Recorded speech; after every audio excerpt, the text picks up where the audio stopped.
10వ తరగతి విద్యార్థులందరికీ ఆన్లైన్ క్లాసులకి స్వాగతం. నేను కవిత. ప్రస్తుతం జిల్లా పరిషత్ ఉన్నత పాఠశాల శ్రీరంగవరంలో గణిత ఉపాధ్యాయురాలుగా పనిచేస్తున్నాను. ప్రస్తుతం మనం 10వ తరగతిలోని 12వ అధ్యాయమైనటువంటి త్రికోణమితి అనువర్తనాల గురించి చర్చిస్తున్నాము. ఇది మన 2వ భాగము.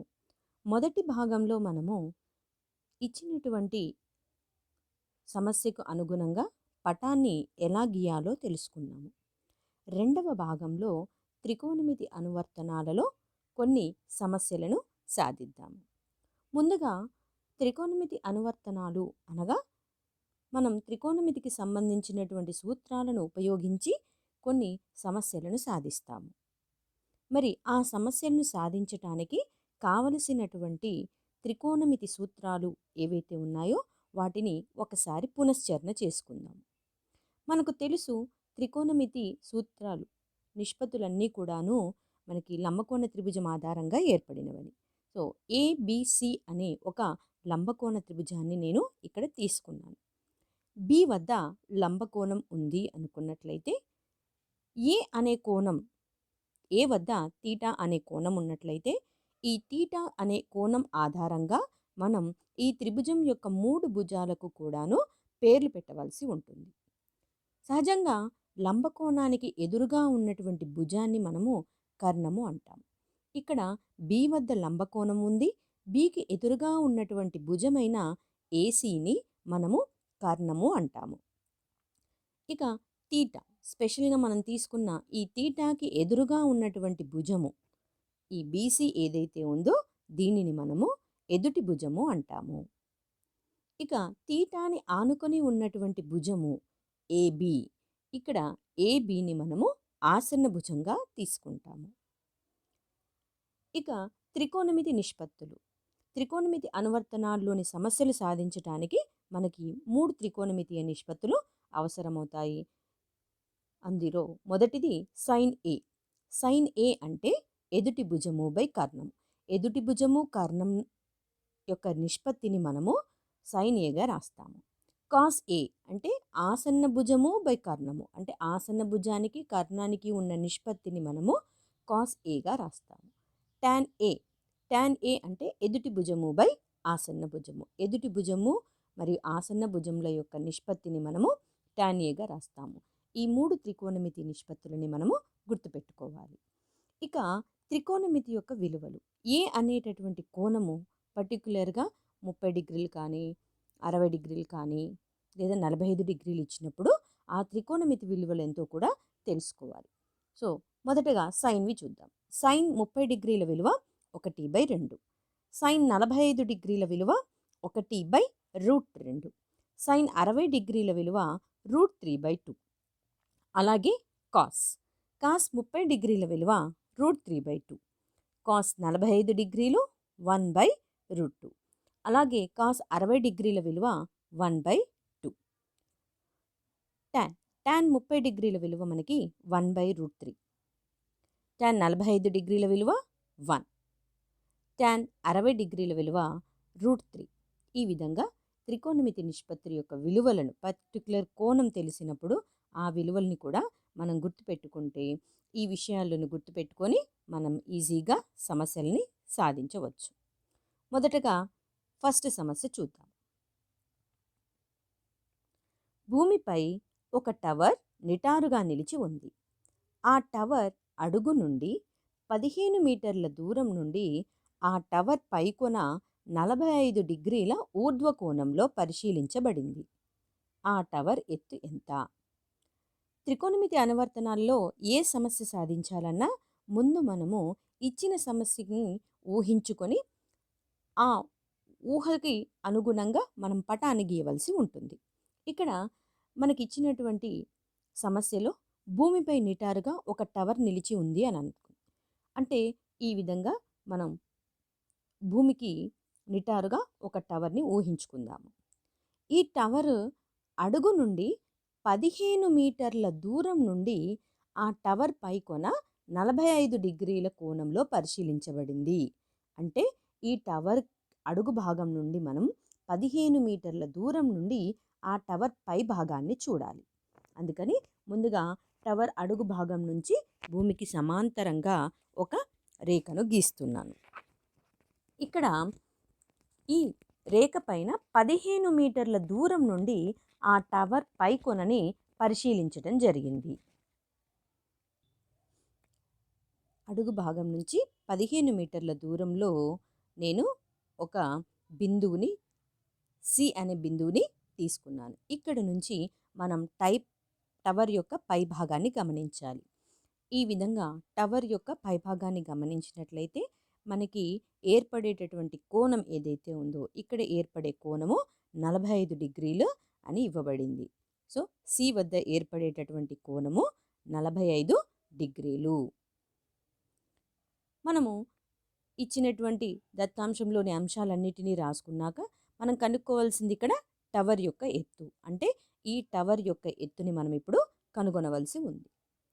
మనము ఇంతకుముందు క్లాస్లో నేర్చుకున్నట్టుగా మన దీనికి తగు పటాన్ని గీసేటప్పుడు టవర్ కానీ చెట్టును కానివ్వండి ఒక మనిషిని కానివ్వండి ఎప్పుడూ కూడా ఒక సరళ రేఖతో సూచిస్తాము. భూమికి లంబం చేస్తూ ఉన్నటువంటి రేఖతో సూచించాలి. కాబట్టి ఇక్కడ టవర్ని మనం ఒక రేఖాఖండంతో సూచిస్తూ ఇక్కడ తగు పటాన్ని గీయవలసి ఉంటుంది. సో ఇప్పుడు మనం పటాన్ని గీద్దాం.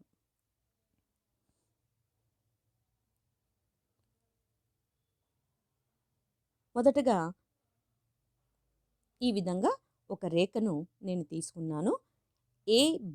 ఏబి అనే రేఖ మనకి టవర్ని సూచిస్తూ ఉంది. అలాగే ఏసీని క్షితిజ భూమిపై ఉన్నటువంటి రేఖ ఏసీ మనకి ఇక్కడ 15 మీటర్లు అని ఇవ్వబడింది. అంటే ఏసీ విలువ 15. దీనికి అనుగుణంగా మనము ఎదుటి భుజము ఆసన్న భుజము మరియు కోణం ఎక్కడుందో చూసి గుర్తించాల్సి ఉంటుంది. ఇక్కడ మనం కనుక్కోవాల్సింది సమస్యలో కనుక్కోవాల్సింది ఆ టవర్ యొక్క ఎత్తు. కాబట్టి టవర్ ఇక్కడ ఏబి అనేది మనకి ఎత్తును సూచిస్తుంది. సో నేను ఏబిని హెచ్గా తీసుకున్నాను. 45 డిగ్రీల కోణము సి వద్ద ఉంది కాబట్టి సికి ఎదురుగా ఉన్నటువంటి ఏబి ఏదైతే ఉందో అది మనకి ఎదుటి భుజం అవుతుంది. అదేవిధంగా సిని ఆనుకొని ఉన్న ఏసీ అనేది ఆసన్న భుజం అవుతుంది. ముందుగా ఎదుటి భుజము ఆసన్న భుజములను గుర్తిద్దాము. ఇప్పుడు సమస్యని సాధించే విధానం. త్రిభుజము ఏబిసిని మనం గమనించినట్టయితే త్రిభుజము ఏబిసిలో మనకిచ్చినటువంటి కోణము సి వద్ద ఉంది. సో ఆ కోణము సినే మనము తీటాగా తీసుకున్నట్లయితే ఆ తీటా విలువ మనకి ఇక్కడ 45 డిగ్రీలుగా 45 డిగ్రీలు. అదేవిధంగా మనము ఈ పటానికి తగ్గట్లుగా మనకు కావలసిన విలువ కోసం సూటబుల్ త్రికోణమితి నిష్పత్తిని ఎన్నుకోవాల్సి ఉంటుంది. సో మనకు కావలసిన త్రికోణ నిష్పత్తి ఏదో చూద్దాం. ఇక్కడ ఎదుటి భుజము ఆసన్న భుజము మనకి ఆసన్న భుజం ఇవ్వటం జరిగింది. ఎదుటి భుజంలోని కొలతను కనుక్కోమన్నారు. అంటే ఆసన్న భుజము ఎదుటి భుజముకి ఉన్నటువంటి సంబంధించినటువంటి త్రికోణమితి నిష్పత్తిని తీసుకోవాలి. మనకి ఎదుటి భుజము బై ఆసన్న భుజము చేస్తే tan విలువ వస్తుందని తెలుసు. కాబట్టి నేను ఈ త్రిభుజంలో tan అనేటటువంటి త్రికోణ నిష్పత్తిని ఉపయోగిస్తున్నాను. tan θ ఈజ్ ఈక్వల్ టు సూత్రం ఏంటి మనకి ఎదుటి భుజము బై ఆసన్న భుజము. సో జాగ్రత్తగా త్రికోణమితి నిష్పత్తిని ఎంచుకోవాలి. ఎదుటి భుజంలోని కొలత మనం కనుక్కోవాలి. ఆసన్న భుజం ఇవ్వబడింది. ఈ రెండిటికి సంబంధించిన త్రికోణమితి నిష్పత్తి మనకి tan ద్వారా వస్తుంది, tan θ. సో ఇక్కడ ఎదుటి భుజము అంటే ఏంటి? ఎదుటి భుజము అంటే ఏబి బై ఆసన్న భుజము ఏసీ. ఓకేనా? ఇప్పుడు తీటా విలువ మనకు తెలుసు ఎంత? 45 డిగ్రీలని. ఆ విలువని రాస్తాము. tan 45 డిగ్రీలు ఈజ్ ఈక్వల్ టు ఏబి. ఏబిలో ఇచ్చిన కొలత మనకు తెలియదు కాబట్టి హెచ్ బై ఏసీ. ఏసీలో మనకి 15 ఇవ్వబడింది కాబట్టి 15. ఇక tan 45 డిగ్రీల విలువ ఇంతకుముందే చర్చించాం కదా. ఆ త్రికోణమితి విలువలు పర్టికులర్ కోణాల దగ్గర త్రికోణమితి విలువల్ని ప్రాక్టీస్ చేయాలి. tan 45 డిగ్రీల విలువ ఎంత? 1. కాబట్టి ఇక్కడ 1 రాస్తాము.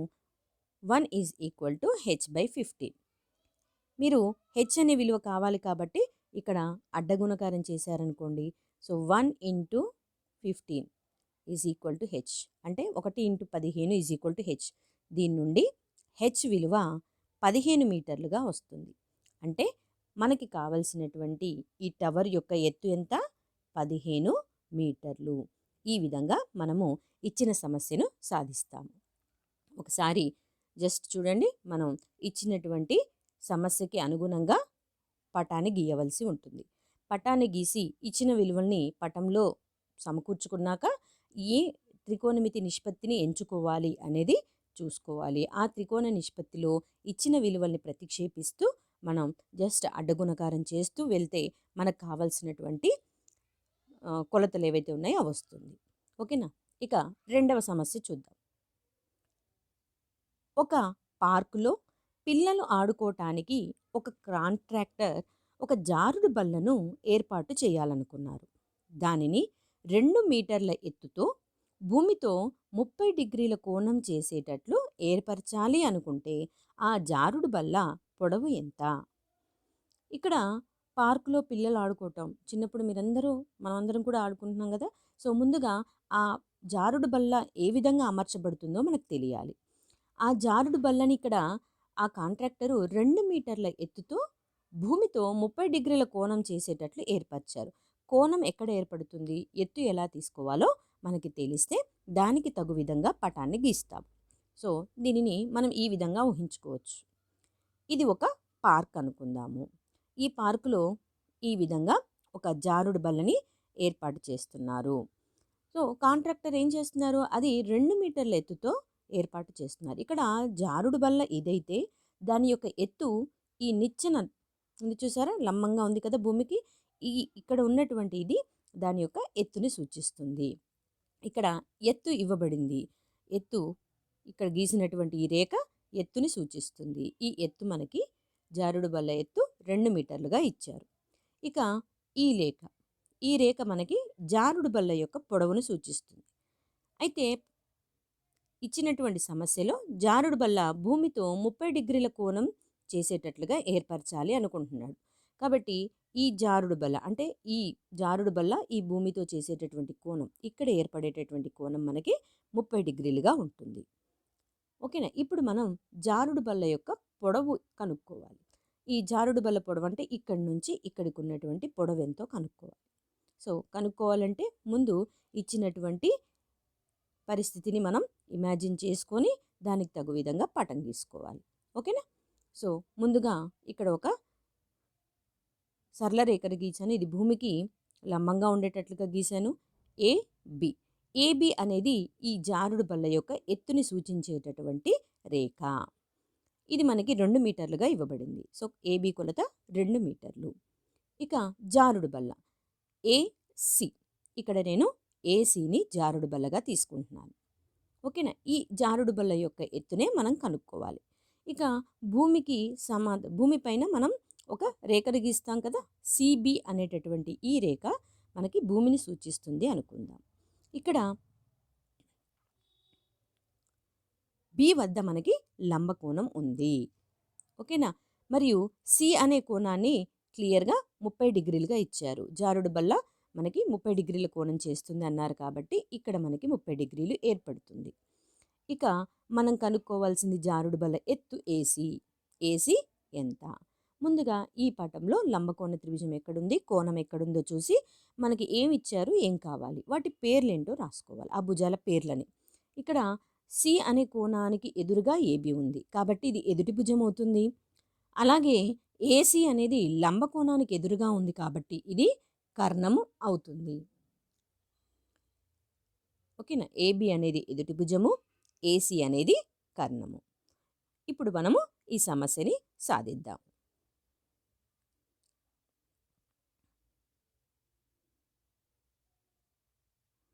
దీనికోసం మనము త్రిభుజము ఏబిసిలో ఇచ్చినటువంటి విలువల్ని రాసుకోవాలి. ముందుగా మనకి ఇక్కడ ఇచ్చినటువంటి కోణం ఎంత? సి. కోణము సి అంటే తీటా. ఎంత ఇక్కడ? 30 డిగ్రీలుగా ఇవ్వబడింది. మరియు ఏబి కొలత ఇచ్చారు. ఏబి ఈజ్ ఈక్వల్ టు ఎంత? 2 మీటర్లు. ఏసీ మనకు తెలీదు. ఇక్కడ నేను ఏసీని ఎక్స్ అనుకుంటున్నాను. ఏదైతే కనుక్కోవాలో ఆ విలువని ఎక్స్ అనుకుంటున్నాను. ఇక మనం ఏ త్రికోణమితి నిష్పత్తిని ఎంచుకోవాలి? అంటే ఎదుటి భుజం ఇవ్వబడింది. కర్ణం విలువ మనం కనుగొనాలి. ఎదుటి భుజము బై కర్ణము చేస్తే మనకి సైన్ తీటా వస్తుంది. అంటే మనం ఎంచుకోవాల్సిన త్రికోణమితి నిష్పత్తి ఏంటి? Sine theta. సో సైన్ తీటాకి సూత్రం ఏంటి? ఎదుటి భుజము బై కర్ణము. ఇది ముందుగానే మనకు తెలుసు కాబట్టి మనం రాసుకొని ఇప్పుడు ఎదుటి భుజం అంటే ఏంటి ఇక్కడ? కొలత ఏబి బై ఏసి. ఆ విలువలు ఏవైతే ఉన్నాయో వాటిని ఇక్కడ రాసేద్దాం. సైన్ తీటా, తీటా అంటే ఎంత? 30 డిగ్రీలు is equal to AB. AB అంటే 2 మీటర్లు బై ఏసి అంటే ఎక్స్. మరి సైన్ 30 డిగ్రీల విలువ ఎంత? 1/2, 1/2 that is equal to 2/x. మనకి ఎక్స్ విలువ కావాలి కాబట్టి అడ్డగుణకారం చెయ్యండి. సో అడ్డగుణకారం తెలుసు కదా, ఏమవుతుంది? 1 into x is equal to ఈ 2 ఇక్కడ 2తో గుణకారం అయ్యి 2 ఇంటూ 2. 1 ఇంటూ ఎక్స్ అంటే ఎక్స్ ఈజ్ ఈక్వల్ టు 2 రెండ్ల 4 అంటే 4 మీటర్లు.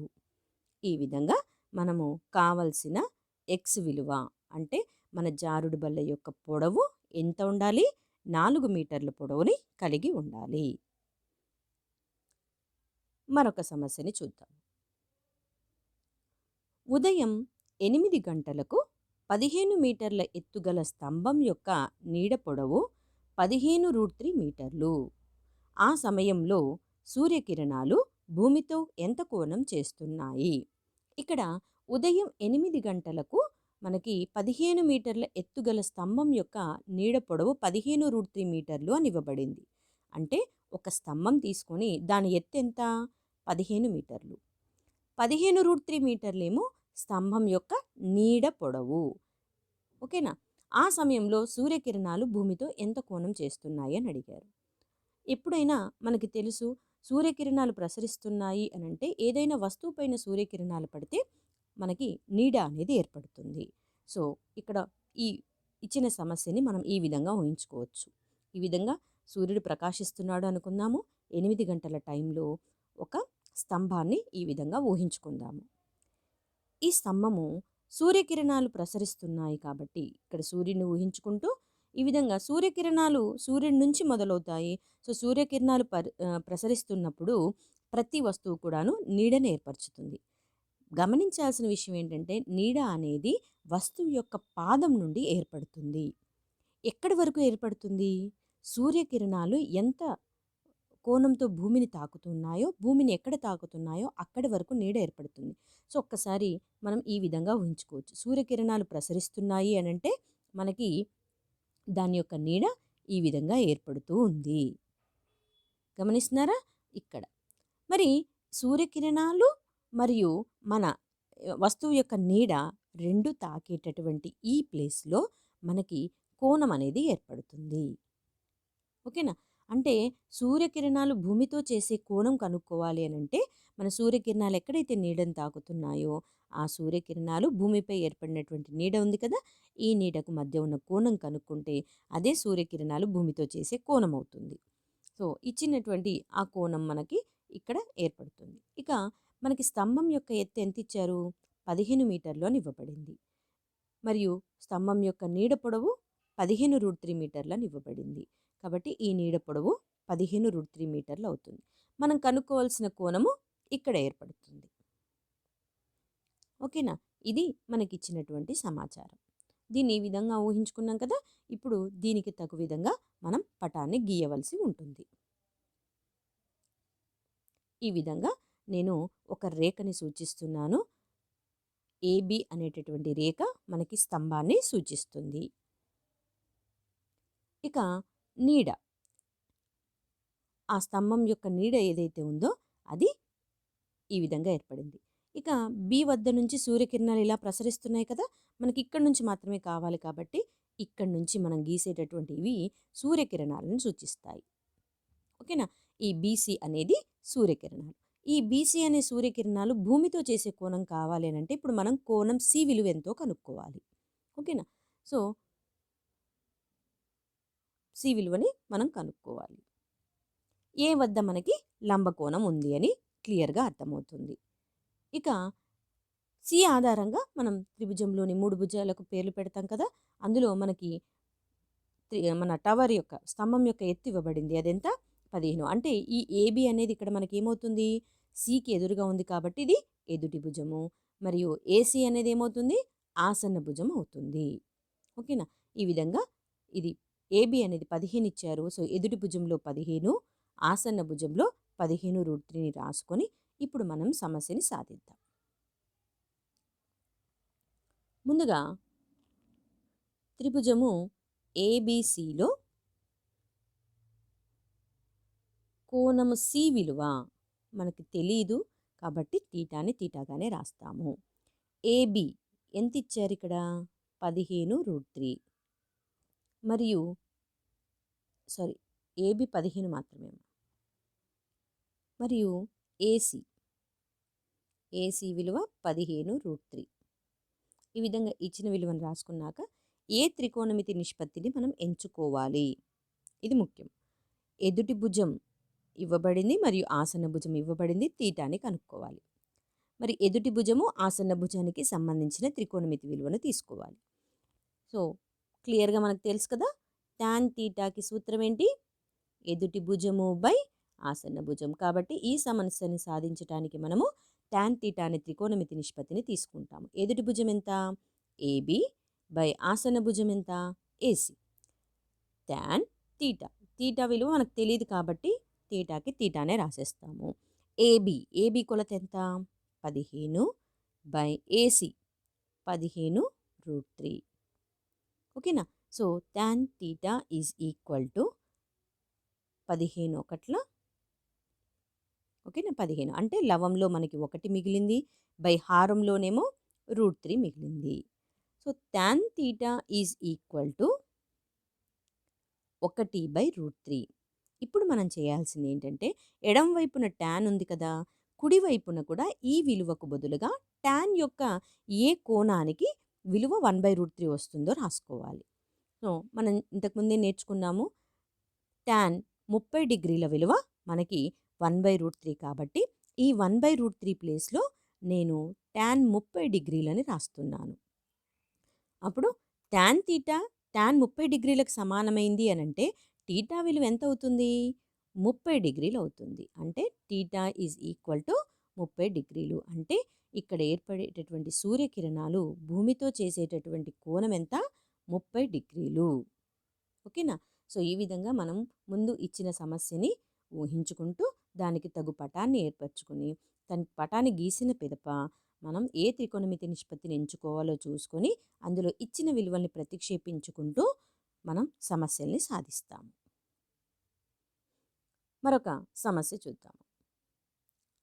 ఒక హెలికాప్టర్లో ఉన్న రాజేందర్ భూమిపైన ఉన్న ఒక వ్యక్తిని 45 డిగ్రీల నిమ్న కోణంలో పరిశీలించాడు. భూమిపై నుండి హెలికాప్టర్ 500 మీటర్ల ఎత్తులో ఎగురుతూ ఉంటే రాజేందర్కు ఆ వ్యక్తికి ఎంత దూరంలో ఉన్నాడు? సో, ఇక్కడ గమనించండి. హెలికాప్టర్‌లో ఉన్న రాజేందర్ అన్నారు. అంటే రాజేందర్ అనే వ్యక్తి హెలికాప్టర్‌లో ఉన్నారు. ఉండి ఏం చేశారు? భూమిపై ఉన్న ఒక వ్యక్తిని 45 డిగ్రీల నిమ్న కోణంతో పరిశీలించాడు. అంటే రాజేందర్ హెలికాప్టర్‌లో ఉంటూ భూమిపై ఉన్న వ్యక్తిని గమనిస్తున్నాడు కాబట్టి నిమ్న కోణం ఏర్పడుతుంది. ఇక్కడ భూమిపై నుండి హెలికాప్టర్ 500 మీటర్ల ఎత్తులో ఎగురుతూ ఉంది అన్నారు. ఇప్పుడు మనం రాజేందర్‌కు ఆ వ్యక్తి ఎంత దూరంలో ఉన్నాడో కనుక్కోవాలి. దీన్ని మనం ముందుగా ఈ విధంగా ఊహించుకోవచ్చు. ఇక్కడ ఈ విధంగా హెలికాప్టర్ ఆకాశంలో ప్రయాణిస్తూ ఉంది అనుకుందాము. ఇక్కడ హెలికాప్టర్ భూమి నుంచి 500 మీటర్ల ఎత్తులో ఉంది అన్నారు. కాబట్టి భూమి నుంచి హెలికాప్టర్ ఎత్తు మనకి 500 మీటర్లుగా వస్తుంది. ఇక హెలికాప్టర్‌లో రాజేందర్ ప్రయాణిస్తూ ఏం చేశారు? మన రాజేందర్ ఇప్పుడు హెలికాప్టర్‌లో ఉన్నాడు. ఇతను భూమిపై ఉన్నటువంటి ఒక వ్యక్తిని గమనించాడు. సో, హెలికాప్టర్ ఈ విధంగా ప్రయాణిస్తూ ఉన్నప్పుడు భూమిపై ఉన్నటువంటి ఒక వ్యక్తిని అతను గమనించటం జరిగింది.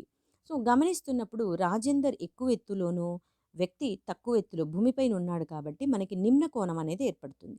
మరి నిమ్న కోణం ఎలా గీయాలో మనం తెలుసుకున్నాం కదా! రాజేందర్ కంటి నుండి భూమికి సమాంతరంగా ఒక రేఖను గీస్తాము. అది క్షితిజ సమాంతర రేఖ అవుతుంది.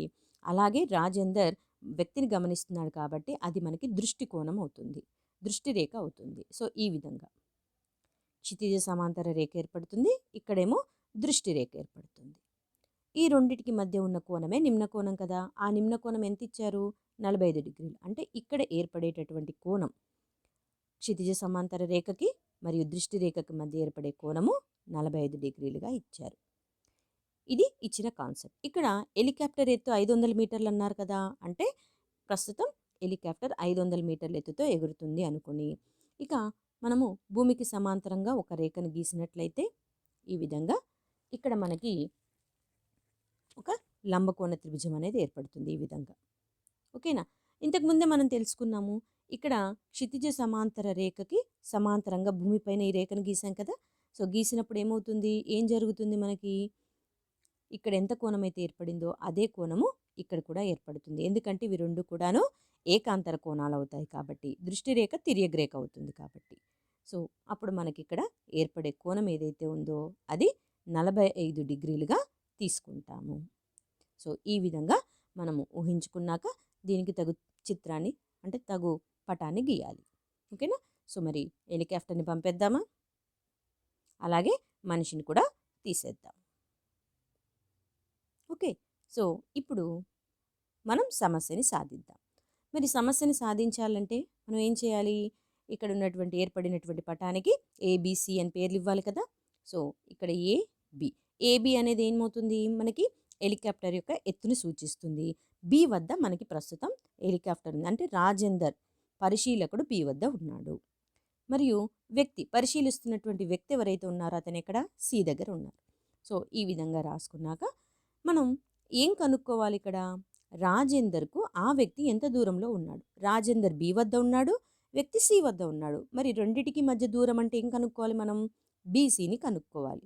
కాబట్టి ముందుగా మనం ఏం చేస్తాము? ఓకేనా? ఇక్కడ ముందుగా మనం ఏం చేద్దామంటే కనుక్కోవాల్సిన బీసీని ఎక్స్ అనుకుందాము. ఓకేనా? ఇక్కడ 45 డిగ్రీల కోణం ఇవ్వబడింది కదా! ఈ కోణం ఆధారంగా ఏబీని ఏమంటాము? ఎదుటి భుజము.